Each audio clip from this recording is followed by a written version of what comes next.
За энэ төсвийн доктортой байдлын зөвлөлийн дүгнэлтэн дээр болохоор бол энэ 2024 оны төсвийн төлөлтийн эдийн засгийн өрөөгөөж бол маш бага байсан гэсэн ийм дүгнэлт хийсэн байна. За тэгэхээр одоо 25 онд бол экспортын орлого нэлээд буурсан. Энэ үед бол одоо энэ манай энэ 25 оны төсвийн тодтгол ихтэй энэ асуудлыг яаж анхаарч тусгасан бэ гэдэг нэг юм асуулт байгаа даа. За хоёрдугаар болохоор бол энэ дунд хугацааны төсвийн хүрээний төсөөлөл ингээд тооцохдоо хамгийн муу тохиолдлоо ер нь тооцдог юм уу гэдэг байхгүй юу? Одоо нүүрсний орлого экспорт бүр зогссон тохиолдол бас байж болно шүү дээ. Ер нь бол зүгээр тохиолдлын хувьд бол иймэрхүү муу тохиолдлыг хамгийн сайн тохиолдол нь ч гэдэг юм уу, хувилбар нь ч гэдэг юм уу, ийм байдлаар ер нь тооцдог юм уу эдийн засгийн хөгжлийн яам гэсэн ийм хоёр асуулт.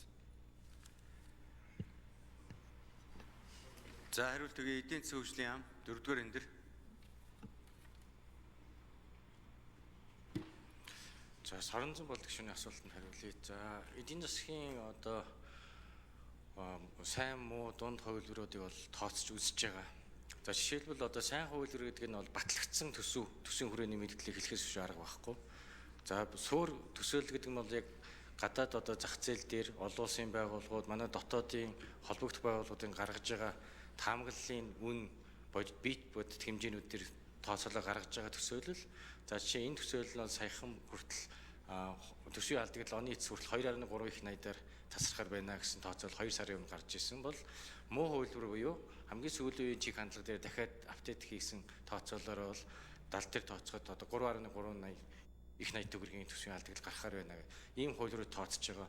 За энэ хувилбарууд яагаад яригдж байгаа юм бэ гэх юм бол Монгол улсын одоо эдийн засаг уул уурхай төсвөлсөн эдийн засгийн бүтцтэй уул уурхай бүтээгдэхүүний хэлбэлзлээс маш их хамаардаг. Энтэй холбоотой тооцоол бол гадаад сектор төр их хэлбэлзэлтэй байдаг.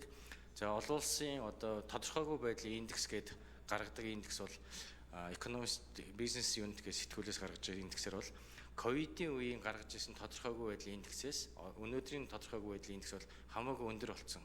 Яг дэлхийн түвшинд хамгийн өндөр тодорхойгүй байдал явагдаж байгаа ийм нөхцөл байдалтай байгаа. За тэгээд бас биднээс байнгын одоо олон улсын худалдааны нөхцөл байдлыг ажиглаж мониторинг хийж байгаа. Энэ дээр бол тодорхой тэнцвэртэй түвшинд хүрэх тийм нөхцөл байдал одоохондоо үүсээгүй байгаа.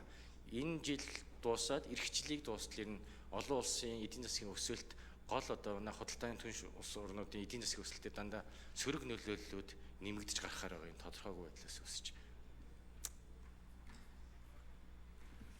За лав зүрэнгийн Соронзон болдог шүү. Тодруулчихсан.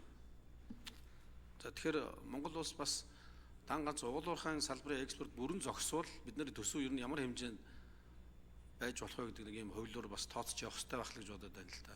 Одоо болохоор уул уурхай экспортоо дагаад бид нар төсвөө нэлээд тэлцсэн, төсвүүд байгууллагууд албан хаагчдын тоог нэмсэн, барилга байшин бариад байдаг.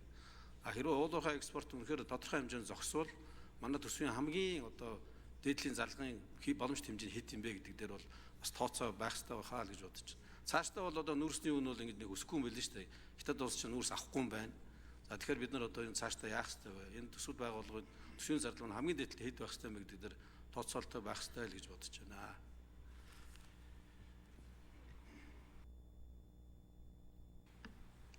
За банзрагчийн төвшин гişүү асуу.